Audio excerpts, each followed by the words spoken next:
Emma, his tone filled with self-assurance. I have everything under control here. He waved dismissively toward Mr. Harper, oblivious to the storm about to rain down on him. Mr. Harper, visibly flustered, tried again. Mr. Davis, please. Emma, however, decided the charade had gone on long enough. With an air of authority and grace, she stepped forward, holding up the paper she had been trying to present all along. Mr. Davis, she began, her voice steady but firm, I am Emma Carter, the owner of Carter Aviation. The jet you're so diligently guarding is mine. The words hung in the air like a thunderclap. For a moment, there was stunned silence. The smirk on Davis's face vanished, replaced by confusion, then dawning horror. The young man, live streaming, let out an audible gasp. Oh, man! She's the CO, he exclaimed, his camera still trained on the scene. The crowd around them erupted into murmurs, some shaking their heads in disbelief, while others chuckled at Davis's predicament. Mr. Harper stepped forward, his face a mix of relief and embarrassment. Ms. Carter, he said quickly, I deeply apologize for this misunderstanding. Mr. Davis here is new and clearly unaware of us. Emma held up a hand, stopping him mid-sentence. Mr. Harper, she said, her tone measured, while I appreciate your apology, this isn't just a misunderstanding. It's a reflection of the biases we need to address. Turning to Davis, she added, you assumed, based on my appearance, that I didn't belong here. That assumption led you to escalate a situation that could have been resolved with a simple check of my identification. This isn't just about me. It's about how we treat people in general. Davis, now pale and visibly trembling, stammered, I was just trying to follow protocol, ma'am. Emma's gaze remained steady. Following protocol doesn't include making assumptions or refusing to listen. I hope this is a learning moment for you. By now, several members of the crowd began clapping, some cheering Emma for handling the situation with such poise. The live streamer turned his phone toward himself, grinning. Well, folks, there you have it. The CEO just gave everyone a masterclass in grace under pressure. Emma turned to Mr. Harper. Please ensure that situations like this don't happen again, not just for me, but for anyone walking through these doors. Of course, Miss Carter, Mr. Harper said, nodding vigorously. I will personally oversee additional training for the staff. Emma nodded, then turned to the crowd. Thank you all for your patience. Now, if you'll excuse me, I have a flight to catch. The crowd parted as she walked toward the terminal, her suitcase rolling behind her. The pilot who had watched earlier gave her a subtle nod of respect as she passed. As Emma boarded her jet, she reflected on the incident. It was a stark reminder that, despite her achievements, prejudices still existed. But it also reaffirmed her belief in the power of composure and standing up for what was right. Above the terminal, the sky had turned a deep shade of blue, the first stars beginning to appear. As the engines of her Gulfstream roared to life, Emma felt a renewed determination to continue breaking barriers, not just in the aviation industry, but wherever they existed. In the terminal below, Davis watched the jet take off, the weight of his actions sinking in. He knew his career at the private terminal had likely ended as abruptly as it had begun, but he also knew he had learned an unforgettable lesson. Emma's escape plan ***. As Emma sat in the cold detention room, her thoughts raced. Why would someone set her up? Who would gain from this? She couldn't shake the feeling that she was being used as a pawn in someone else's scheme. Across the table sat a stern customs officer, his expression unreadable. You need to start talking, he said firmly. Why was your name flagged in connection to an international smuggling ring? Emma protested her innocence, but her pleas fell on deaf ears. She realized that explaining wouldn't be enough. She needed proof. That's when she remembered the strange man who bumped into her at the airport cafe. He had spilled coffee on her bag and muttered an apology before disappearing into the crowd. Could he have planted something? Emma asked to call her husband, but the officers refused. Frustrated, she turned to the security camera on the wall. "Check the footage," she insisted. "Someone tampered with my bag. I'm being framed." Reluctantly, the officers agreed to review the airport surveillance tapes. Hours passed as Emma waited anxiously. Finally, one of the officers returned, his demeanor softer. "You were right," he admitted. The footage showed the mysterious man slipping something into Emma's carry-on. The customs team retrieved the item, a hollowed-out book filled with cash and false documents. The man was a wanted criminal, and Emma had unknowingly become his mule. The plot thickens. Cleared of suspicion, Emma felt a wave of relief. But her ordeal was far from over. The officers explained that the man was part of a larger smuggling operation, and Emma's case had drawn the attention of higher authorities. They needed her help to catch him and dismantle the network. Reluctantly, Emma agreed to cooperate. The plan was simple but dangerous. She would act as bait. They would plant a tracker in her luggage and send her to meet the man at his next destination. Emma's every move would be monitored, and an undercover agent would be by her side. As Emma boarded the plane for the next leg of her journey, her heart pounded. She wasn't just fighting to clear her name. She was now caught in a deadly game of cat and mouse. One wrong move could cost her everything. Would she outsmart the criminals? Or had she stepped into a trap even more dangerous than she realized? Emma landed at her destination, a bustling city filled with towering skyscrapers and shadowy alleys. She clutched her bag tightly, aware that it was now a decoy filled with tracking devices and surveillance equipment. The customs officers had briefed her repeatedly, but their reassurances did little to calm her nerves. As she walked toward the rendezvous point, a crowded cafe on the outskirts of the city, she spotted him. The man from the airport. He sat in a corner booth, casually sipping coffee, his eyes scanning the room like a predator. Emma hesitated. Could she really do this? But she had no choice. Her family's safety and her freedom depended on it. Summoning her courage, she approached the table. "You made it," the man said with a smirk, motioning for her to sit. His voice was calm, but his eyes glinted with something sinister. Emma forced a smile and slid into the seat opposite him. "I had a few complications at the airport," she said, trying to keep her voice steady. The man's smirk faded. "Complications? What kind of complications?" Emma's mind raced. She had to stick to the story the agents had prepared. "Security stopped me for a random check. I convinced them it was nothing." The man leaned back, studying her. "You're sure they didn't find anything?" "Positive," Emma lied. A game of wits. The conversation grew tense as the man grilled Emma about her trip. Each question felt like a test, and Emma couldn't shake the feeling that he was suspicious. Suddenly, he leaned forward. "Show me the bag." Emma's heart skipped a beat. She hesitated, then placed the bag on the table, unzipping it slowly. Inside was a hollowed-out book, identical to the one the customs agents had confiscated. The man examined it carefully, then nodded. "Good," he said, his tone lighter now. "Let's move." He stood abruptly, motioning for Emma to follow. She glanced around the cafe, searching for the undercover agent assigned to protect her. Where was he? Panic bubbled inside her as she realized she was completely on her own. Into the lion's den. The man led Emma to a black SUV parked in a dimly lit alley. Two other men waited inside, their faces obscured by shadows. Emma's pulse quickened as she climbed into the vehicle, the door slamming shut behind her. For what felt like an eternity, no one spoke. The SUV weaved through the city, eventually stopping at an abandoned warehouse. The men motioned for Emma to get out. Inside the warehouse, a makeshift office had been set up. Computers, phones, and stacks of cash littered the room. The man turned to Emma, his expression cold. "We've had a leak," he said bluntly. "Someone's been feeding information to the authorities." "You wouldn't know anything about that, would you?" Emma froze. She felt the weight of their stares, each one like a dagger aimed at her chest. She had to think fast. "I don't know what you're talking about," she said, her voice trembling.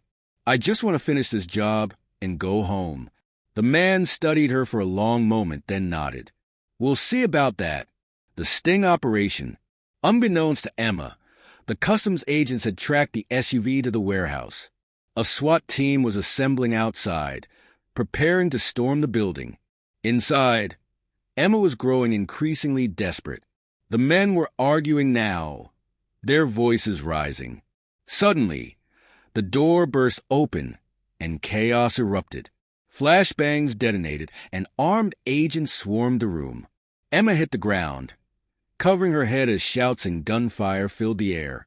When the dust settled, the smuggling ring had been dismantled and the men were in custody. An agent helped Emma to her feet, his face etched with relief. You did it, he said. You played your part perfectly. A new beginning. Back home, Emma struggled to process everything she had endured. The customs agency offered her protection and financial compensation, but the ordeal had left her shaken.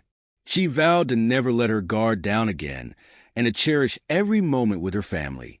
As the headlines reported the takedown of an international smuggling ring, Emma's name was never mentioned.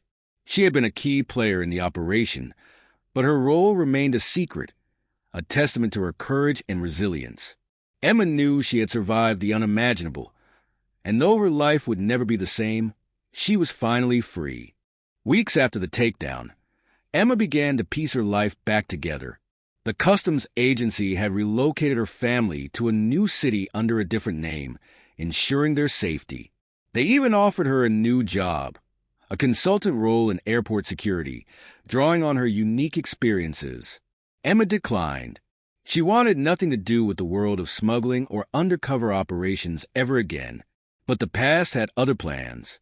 One quiet evening, Emma was at home, preparing dinner, when her phone buzzed with an unknown number. Against her better judgment, she answered. "Hello, Emma," a deep, chilling voice said. Her blood ran cold. It was him, the man from the cafe, the one who had led her into the warehouse, the one who should have been behind bars. "They didn't keep me for long," he continued, his tone eerily calm. "And now, I think it's time we talk." Emma's heart raced. "What do you want?" "To finish what we started," he said. "You owe me—" The line went dead. The return of the nightmare. Emma immediately contacted the customs agents. They assured her that the man had been transferred to a maximum security facility and couldn't possibly have escaped. But the voice on the phone was unmistakable. That night, Emma barely slept. Shadows outside her window seemed to move, and every creak of the house made her jump. Was she being paranoid, or was someone watching her? The following morning, Emma discovered an envelope slipped under her door. Inside was a single piece of paper with a chilling message. Asterisk, you're not safe anywhere. Asterisk, a desperate move. Fearing for her family's safety, Emma demanded answers from the customs agency. They launched an investigation and placed her under 24-hour surveillance.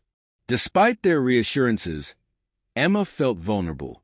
If the man truly was out, he would stop at nothing to get to her. One of the agents, a kind but serious woman named Agent Collins, began working closely with Emma. "We believe he's targeting you because he thinks you betrayed him," Collins said. "We need to draw him out." Emma hesitated. "You want to use me as bait?" Collins nodded grimly. "It's the only way to end this." The final confrontation. The plan was risky. Emma was to attend a high-profile charity event in the city, posing as a wealthy socialite. The agency believed the man would strike there, hoping to confront her in public where security would be limited. Emma's heart pounded as she entered the grand ballroom, the weight of the plan pressing on her shoulders. She scanned the room, her hands trembling as she clutched a glass of champagne. Would he show up? And if he did, would she survive? Hours passed and nothing happened. Emma began to relax, thinking perhaps it was all a false alarm. Then she saw him. He stood in the corner of the room, watching her. His suit was impeccable, his demeanor calm, but his eyes burned with a chilling intensity. Emma's breath caught in her throat as he began to walk toward her. "I told you we'd finish this," he said, his voice low but firm. Emma backed away, her hands trembling. "You don't have to do this." But before he could say another word, Agent Collins appeared, flanked by armed agents. The man froze, realizing he had been set up. He smirked, raising his hands in mock surrender. "Well played," he said, his tone laced with sarcasm. As the agents led him away, Emma felt a mix of relief and lingering fear. Would this truly be the end? Or was it just another chapter in the nightmare? Moving forward, in the weeks that followed, Emma worked tirelessly with the agency to strengthen security protocols and ensure the man wouldn't escape again. She also began therapy to deal with the trauma, finally addressing the weight of everything she had been through. For the first time in months, Emma felt a sense of peace. Her life would never be the same, but she had faced her fears and come out stronger.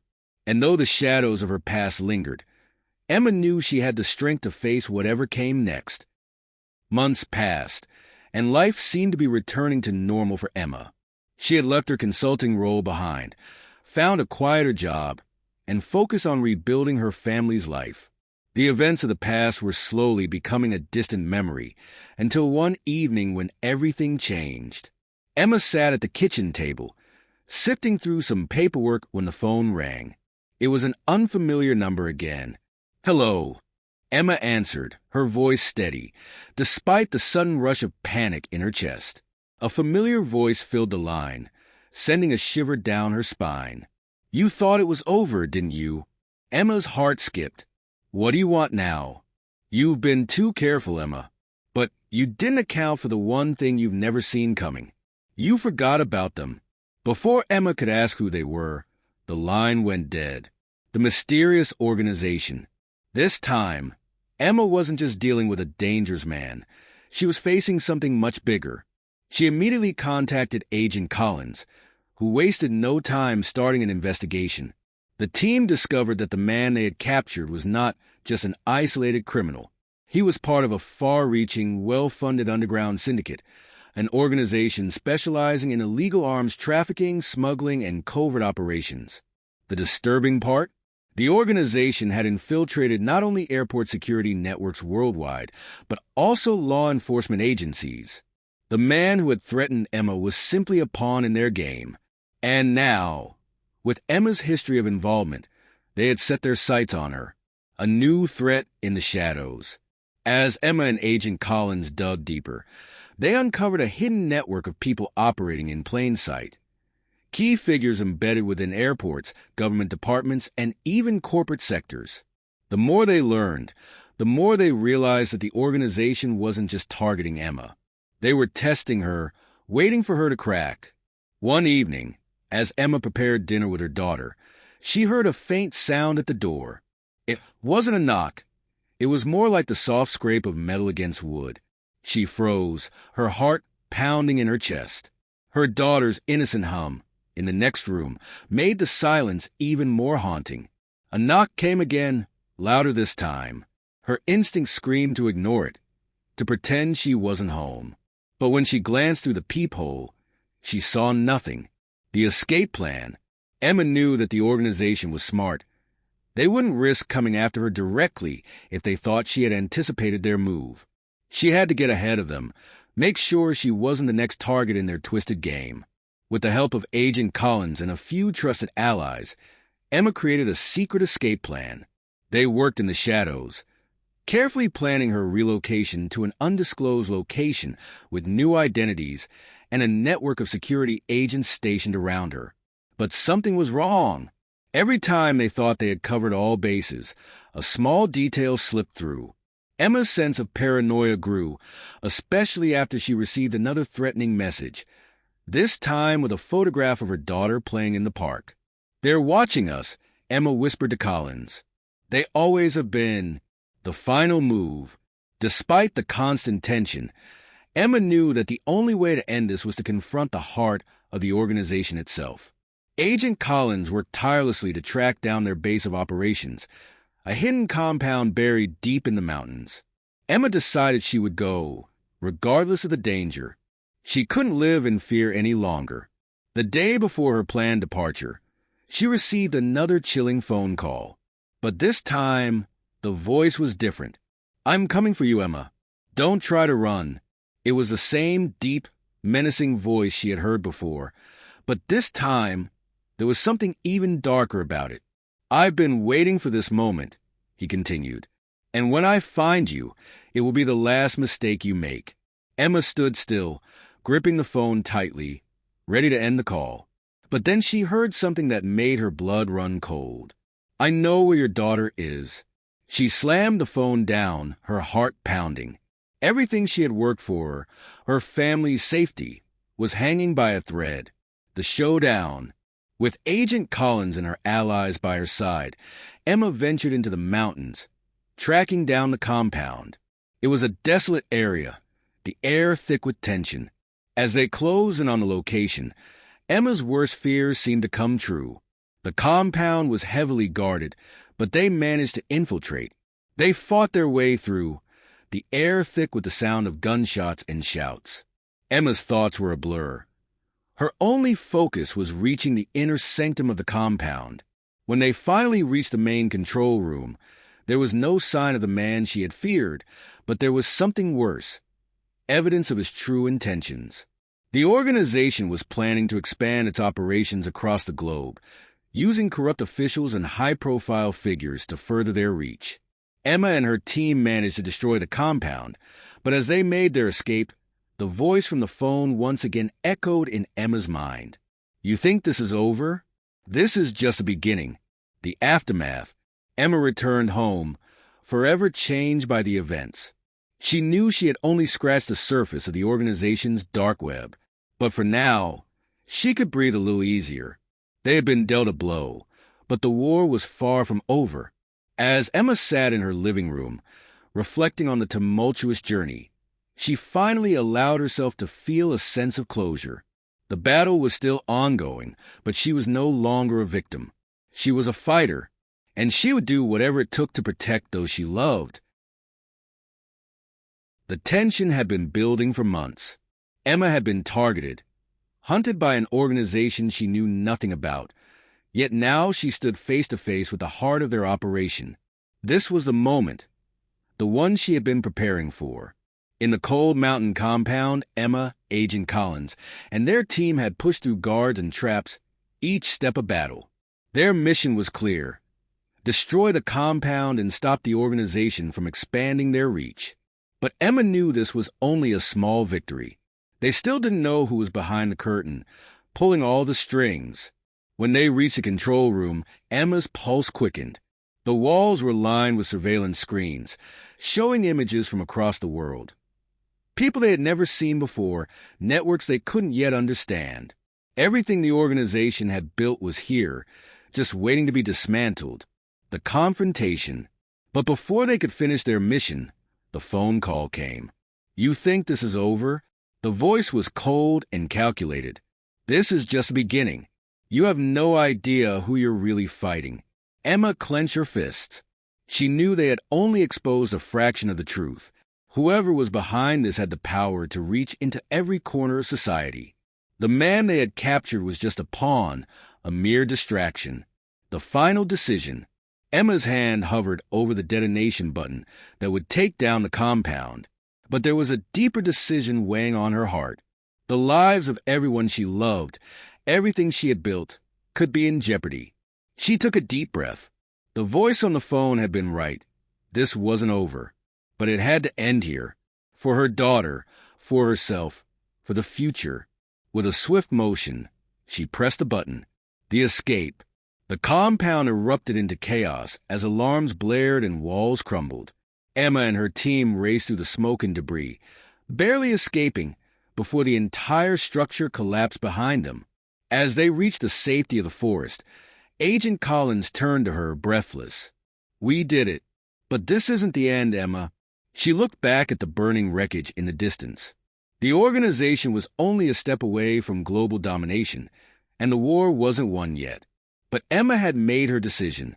She would keep fighting, not just for survival, but for justice. The new beginning. As Emma sat at home, gazing out the window at the rising sun, she realized the fight would never truly end. But now, she was no longer a target. She was a force. And nothing, no one, would ever take away her strength again.